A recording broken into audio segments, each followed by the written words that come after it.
est approprié de parler de la propreté du Pérou en général, mais beaucoup plus pertinent de s'attarder à l'état de Lima en particulier. Après tout, c'est là qu'il y a vraiment quelque chose à dire.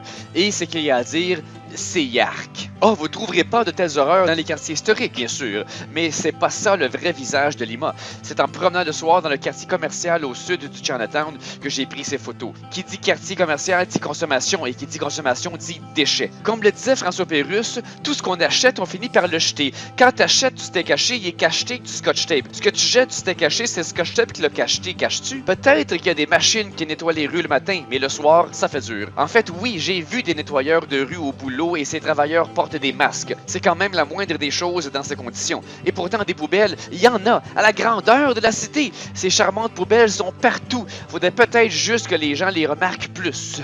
Peut-être qu'en les déguisant en R2D2, ou comme ça. La saleté n'est pas que visuelle, elle est olfactive aussi. Les odeurs d'urine pullulent dans Lima, avec accent sur le pu dans pullule. J'ai même été témoin live d'un résident faisant un petit papier sur le bord de la rue. J'aurais pu prendre une photo du gars, mais c'est bizarre, tu sais, c'est moi qui prends photo, mais c'est lui qui a le flash. Le seul moment où ça sent pas le papier, c'est quand le diesel domine. Vraiment une aventure pour les sens, cette ville. Ce qui est fascinant, c'est que les locaux sont parfaitement conscients que la mentalité de beaucoup de touristes est à l'écologie et à la propreté. Donc les hôtels vont se forcer de donner une fausse image écologique. Regardez, même dans ma toute petite auberge, on trouvait ça dans l'air à dîner. Est-ce que le contenu de ces bacs allait vraiment au recyclage ou c'était juste pour apaiser le touriste? Eh bien, j'ai glissé une puce électronique dans une bouteille en plastique, comme ils font à Hollywood, que j'ai mise au recyclage. Et maintenant, je reçois un signal dans plein milieu du Pacifique. À vous de percer le mystère. Fait d'hiver, j'ai trouvé du papier de toilette élastique au Pérou.